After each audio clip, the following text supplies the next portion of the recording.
Hi, good afternoon. Welcome to the Automation Star podcast. We've been live today with some amazing people and we found another amazing one.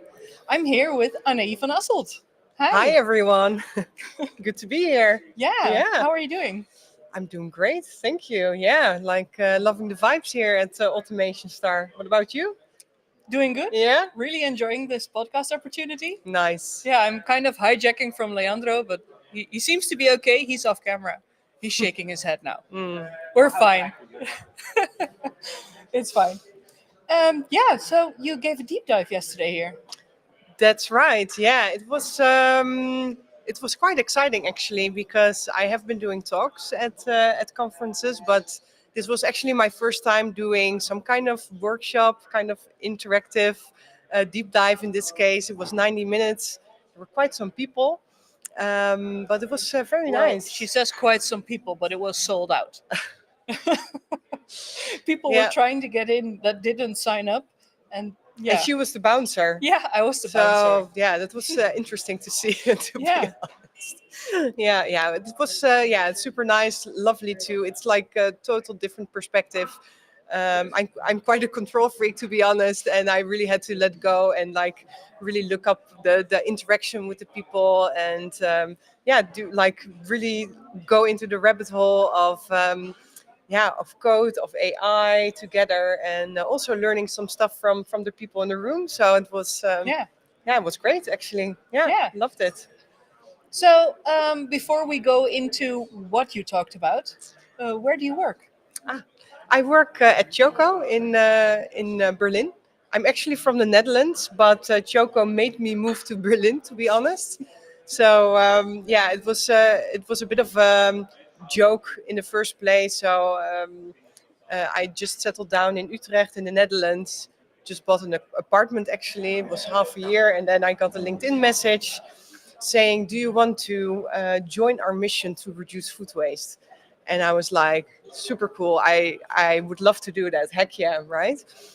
Because what I did, I love to do that. But if you can do that for a company that is at least trying to make the world a bit of a better place, that's super cool. So but I never went to Berlin before, and I talked about it with my partner, and he said, "Yeah, Berlin is a super cool city. Just try it." And then a couple of weeks later, I was actually hired, so we had a different conversation.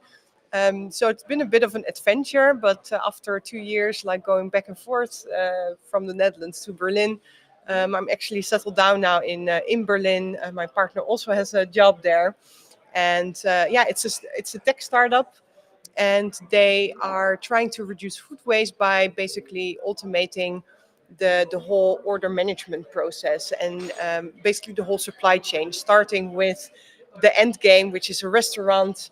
Imagine a pizzeria, they need new tomatoes, they are like out, so they have to call their supplier or they maybe send a text message or WhatsApp to order some extra. And yeah, that is like something that Choco now handles automatically. So we have a big AI part in our product to automate like voicemails, SMS, everything into Choco orders, and they will be integrated automatically in the ERP.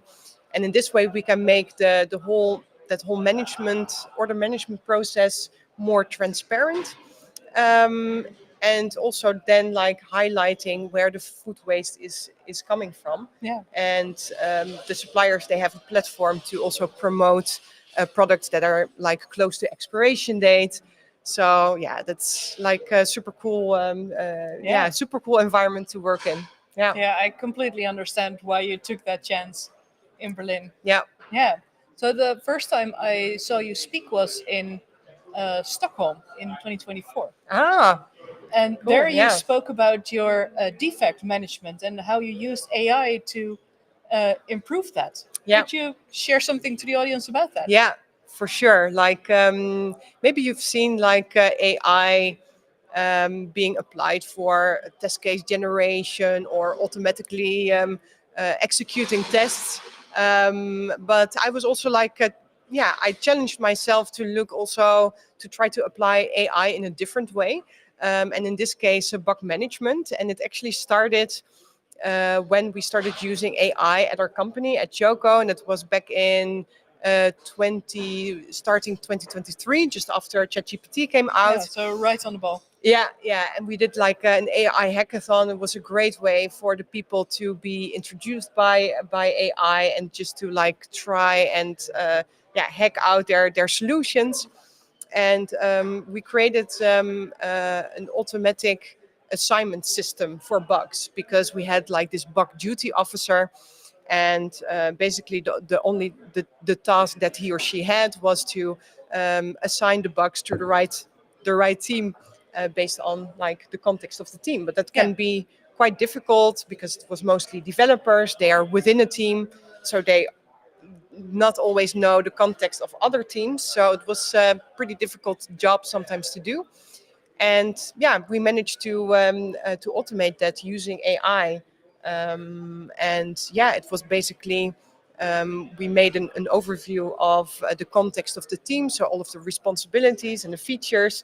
And we, with every bug that came in, the AI took that context of the team and the bug report, and decided based on that where the bug should belong. So that worked actually pretty well. Yeah, yeah. And what I really like about your presentation is that from the two different ones I've seen, and I'm hoping to get to the other one too, is that you also show it live on the stage.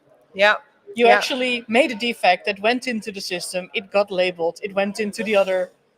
Yeah, Yeah, and it's actually like the talk is changing all the time because I think I have been giving the talk for 2 or 3 years now, and like it's yeah, there is like this kind of evolution in this whole solution because I'm still working on it. yeah, I am actually saving bugs into a knowledge base. And so you can use this knowledge base as context for an AI agent to make the AI agent a bit smarter to like make it basically a senior engineer at Choco that yeah, knows more about the context of the company and the bugs.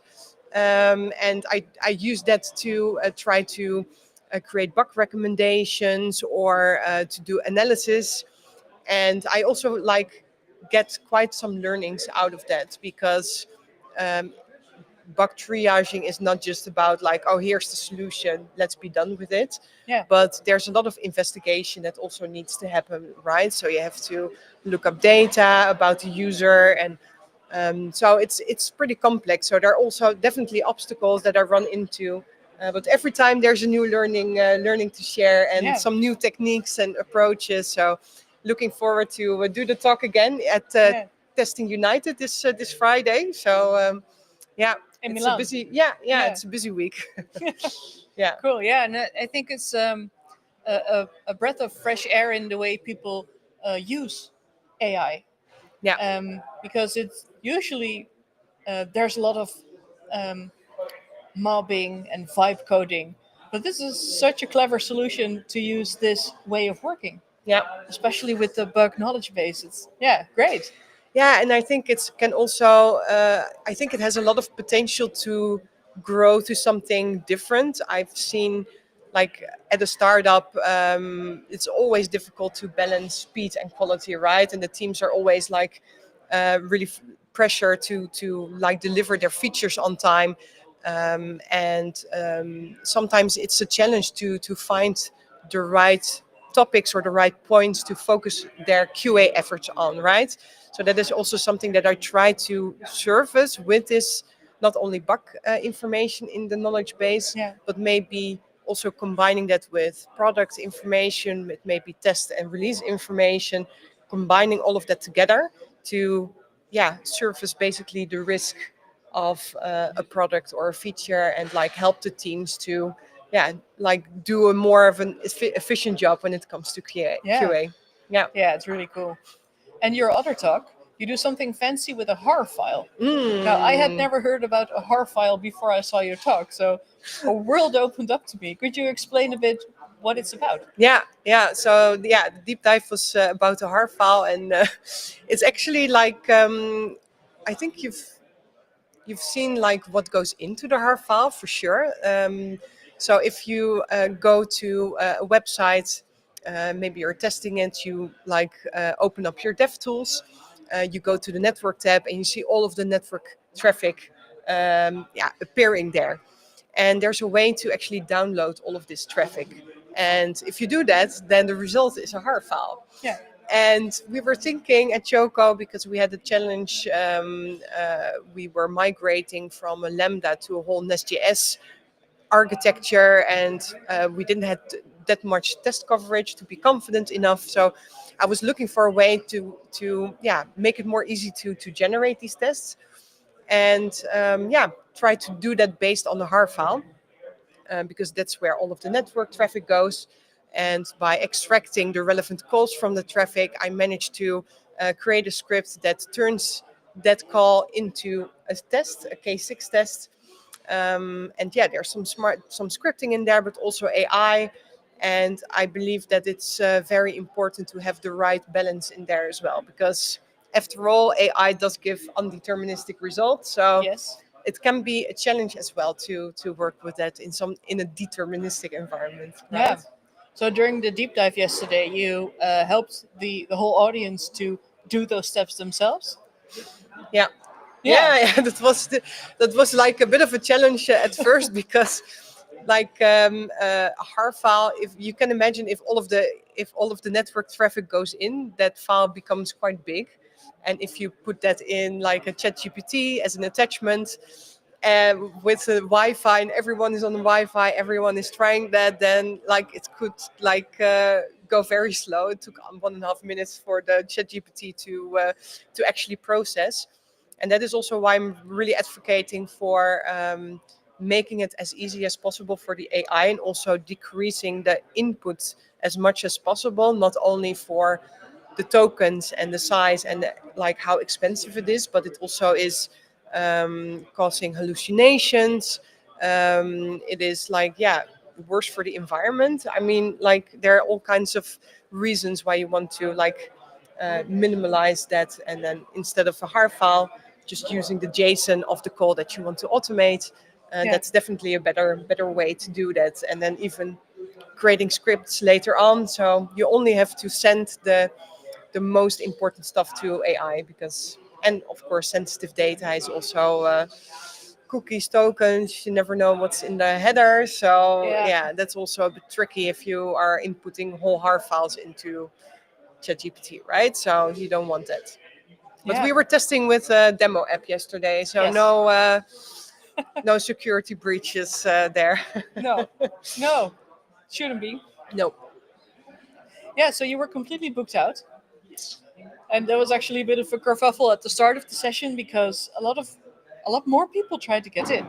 Wow. So this is a really interesting topic for the Yeah, people. yeah, Yeah. yeah, yeah. And I think there are like, despite the way that like I worked with very specific tooling, so we used JavaScript, TypeScript, we used K6 as a tool. I think the whole concept is actually applicable for any environment, because you can just start with maybe a HAR file, maybe even like what's best is just to have the JSON object of the call that you want to automate, and just start experimenting with ChatGPT, like in the language that you want, with the tool that you want. Try to generate a test and try to improve based on that. And yeah. What is something that you learned trying to figure this out that you could share, that someone else doesn't have to run into that wall first? Yeah, good question.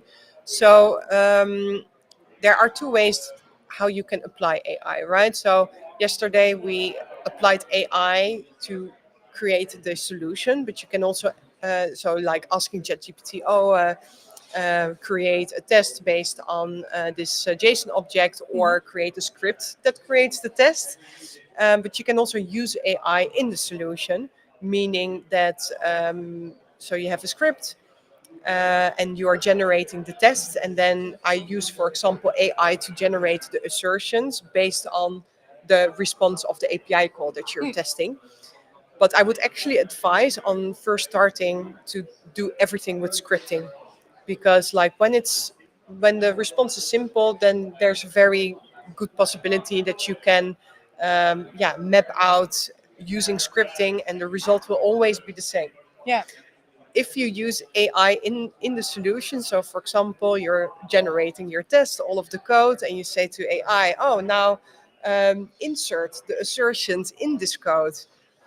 Yeah, you're never 100% sure that that code will be like compilable, right? So I have the script and I use AI, but then after I get response from the AI, I'm scripting again or like doing an extra check.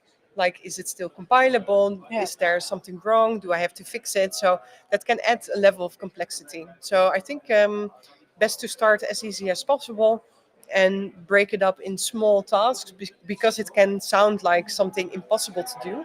But if you break it up in small tasks, then yeah, just go from one part to the other and combine everything together at the end. And Yeah. there you have it. The world is Great. your oyster, right? Yeah. Yeah. No kidding. So, is there any new stuff that you are currently taking small steps on? Yes, definitely. So I already said a bit about like it's more like on the bug topic. So I've been working on bug management and bugs in the knowledge base. But I'm currently working on like extending that knowledge base. I also have product information in there. I'm adding like metadata, so at some point I can do more kind of cross-referencing between like, okay, we have X amount of bugs for a specific feature. If we can cross-reference that against the amount of tests and maybe some other information, then we can surface the risk in a better way. So that is currently Ah. something that I'm Oh, actively risk. working That's on. my territory. Oh, really? Yeah, Yeah. yeah, and yeah, I think that is um, if you are, yeah, I'm really into like risk-based testing, and yeah, you have to prioritize Yeah. like because we are always low in capacity. So yeah, it's a necessary evil actually. Yeah, Yes. Well, I wouldn't call risk evil, but of course. yeah, great. Yeah, because in what I sometimes find is that risk-based testing gives you a great way to find out where you should put your effort. But when people start fiddling around with new technology, they kind of forget that they should think about where to put their effort. Yeah, yeah, Yeah. and it's all about like that's still something I find very difficult in quality is that you have your manager and you have your KPIs, but like quality KPIs, it's kind of like apart from bugs, can be quite difficult, right? To actually measure your return on investment, like Yeah. the things that I've been doing, was this actually helpful? Like, and if the teams are like developing a lot of features, yeah, still Yeah. many bugs can come out of it, right? So And I actually have started refusing to report on the number of bugs because the number of bugs doesn't really tell you anything about quality. So I'm reporting on risk. oh And yeah, yeah, a lot of clients initially don't like that. They say, I just want to know the amount of breaking bugs. But that doesn't tell you anything. What you no, want to know is the exact risk you're running into in production if you yeah, don't handle them. And I don't mind extrapolating, like these 4 risks are combined to 7 bugs, that's fine. oh yeah, But 7 bugs is a number that doesn't say anything. So I've been trying to actually yeah. get more quality related KPIs in place that mean something quality wise. Yeah, yeah. So Yeah. that's like definitely, yeah. You hear the direction that I want to like add that Yeah. information as well.